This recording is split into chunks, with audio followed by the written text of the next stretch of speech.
Salam müəllimlər, hər vaxtınız xeyir olsun. Müəllimlər, bugün MİT 2025 informatika suallarının izahına davam edirik. Bugün Excel suallarını seçmişəm. MİT 2025-də informatikadan iki Excel sualımız var idi. Biri diaqrama aid idi, biri də düsturlara. Diaqramdan başlayaq müəllimlər. Birinci sualımız belədir.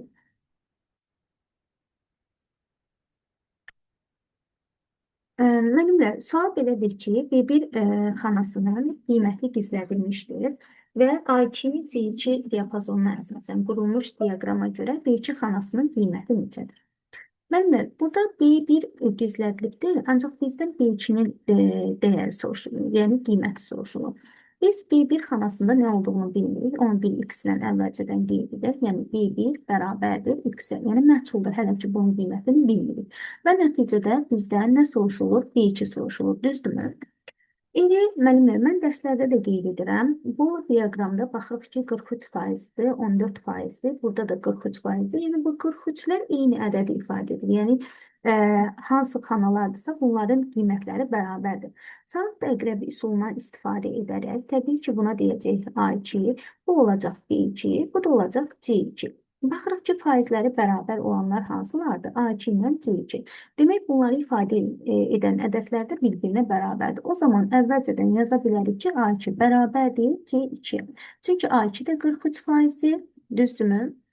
C2 də 43%-dir. Və demək, bunlar bir-birinə bərabərdir.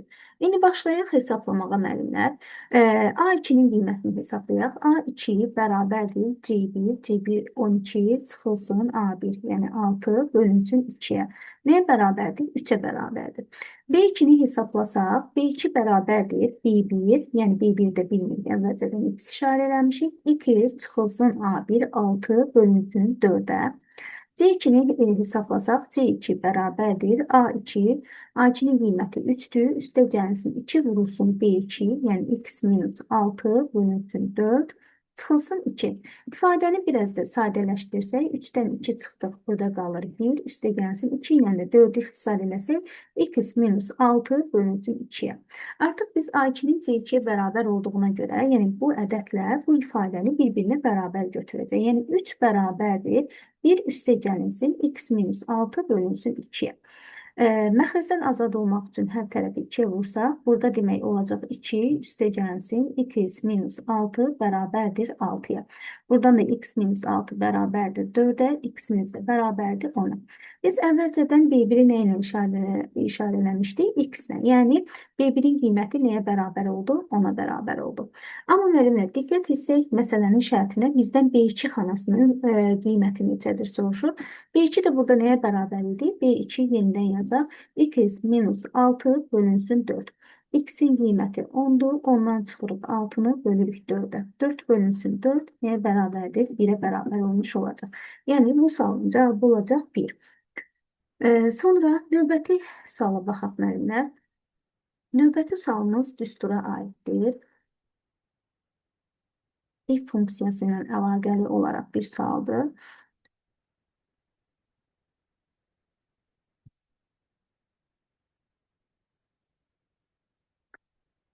Demək, müəllimlər, bizə deyir ki, Excel cədvəl redaktorunda Y1 xanasındakı düstur Y2, Y4, yəni bu şaquli istiqamətdə köçürülmə baş verir, diapazonuna köçürülərsə Y1, Y4 diapazonundakı xanaların dəyərlərinin cəmi neçə olar? Yəni, bu düsturu biz Y2-yə, Y3-ə, Y4-ə köçürməliyik, qiymətləri almalıyıq və həmin qiymətləri cəmləməliyik. Ümumi düstura baxsaq, müəllimlər,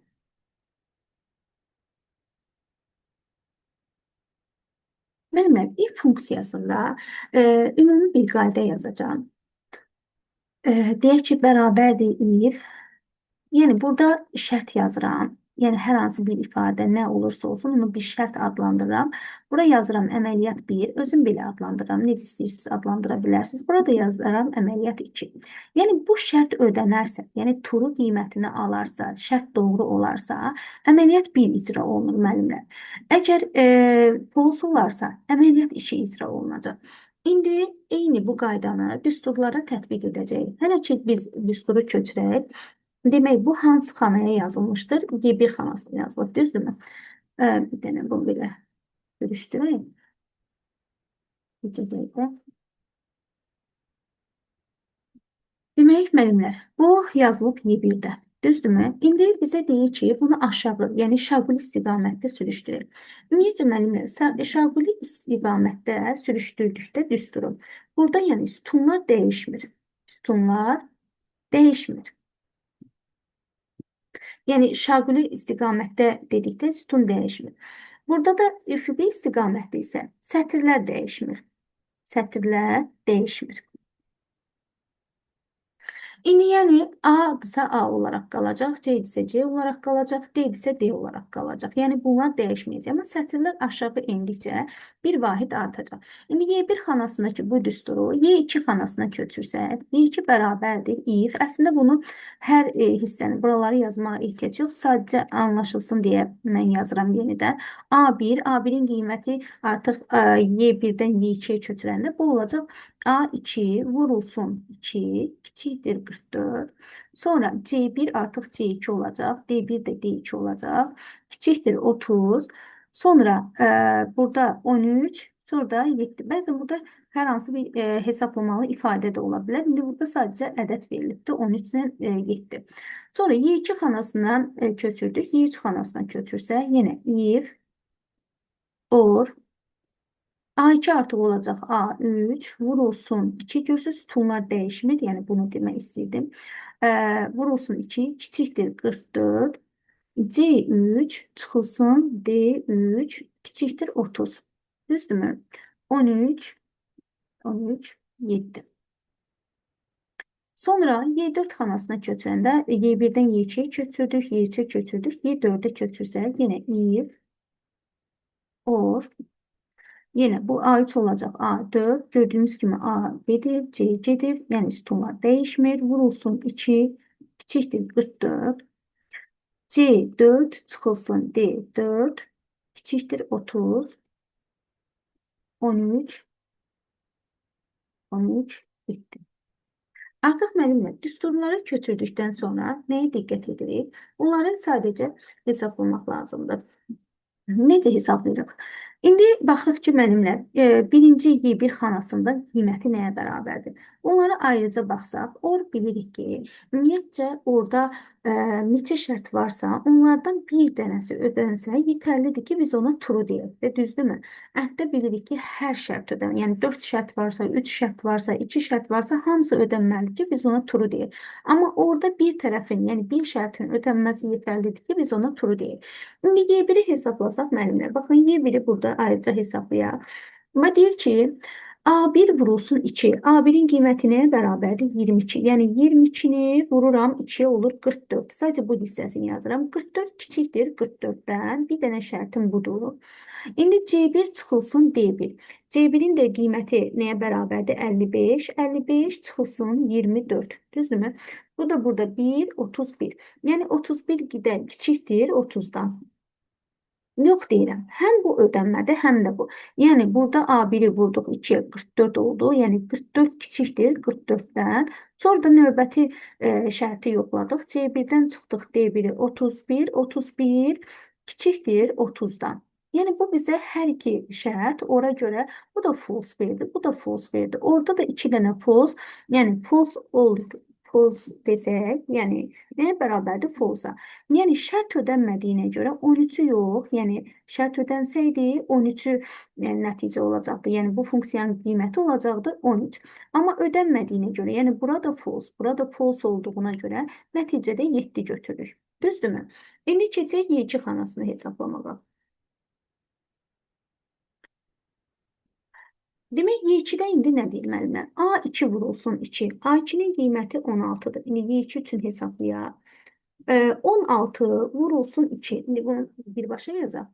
32 eləyəcək, düzdürmü? 32 kiçikdir 44-dən. Müəllimlər, görürsünüz, artıq da buranı yoxlamayacam. Çünki bir tərəf turudur da. Bundan sonra bunu yoxlasam vaxt itkisidir. Yəni, artıq bir tərəfin ödənməsi yetərlidir ki, biz ona turu deyək də.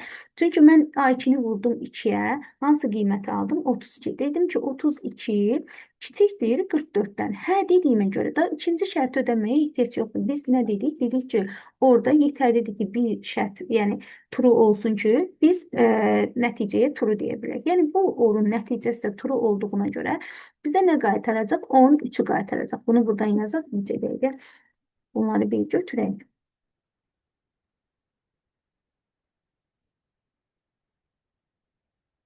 Ev yox. Bunu buradan qeyd edərik. Yəni, bura bizə turu qiyməti verdiyinə görə 13 nəticəsi çıxacaq. Nəticələrini burada kiçik yazıram, müəllimlər sıx yazmışam deyə. İndi baxırıq bura. A3 vurulsun 2. A3-ün qiyməti nəyə bərabərdir? 11-dir, düzdürmü? İndi Y3-də olan bu düsturu hesablayanda A3-ün qiyməti 11-dir. 11-i 2-yə vuranda 22. 22 kiçikdir 44-dən. Yəni müəllimlər bu hissəni, yəni 22 kiçikdir 44-dən turu qiyməti aldığına görə yenə bunlarla yoxlamağa ehtiyac yoxdur. Yəni bu imtahanda bizi vaxt itkisi deməkdir. Orada deyə bir tərəf turudur, yeterlidir ki turu deyil. Yenə də bizə 13 dəyərini qaytarmış olacaq. Burada da 13 alırıq. İndi Y4-ü hesablayaq. Y4-də baxıram ki, A4 vurulsun 2. A4-ün qiyməti nəyə bərabərdir? 24. 24-ü də 2-yə vuranda 48. 48 kiçikdir 44. Artıq burada dayanıram. Çünki burada artıq mən false alıram. Məcburam ki, bu şərti də yoxlayam. C4-ün qiyməti 53-dür. D4-ün də qiyməti 29-dur. Düzdürmü? İndi burada C4-ü hesablayanda yəni 53 çıxılsın 29. Düzdürmü? Burada da nə alırıq? 4, burada da 2, 24 alırıq. 24 də kiçikdir 30-dan, yəni 24 kiçikdir 30-dan. Bura nə oldu? Bizə false yox, true qiymətini qaytardı. Düzdür, bu hissə bizə qaytardı false, amma bu hissə bizə true qaytardı deyə. True or false, daha doğrusu false or true bilirik ki, bizə nəticədə true qaytaracaq.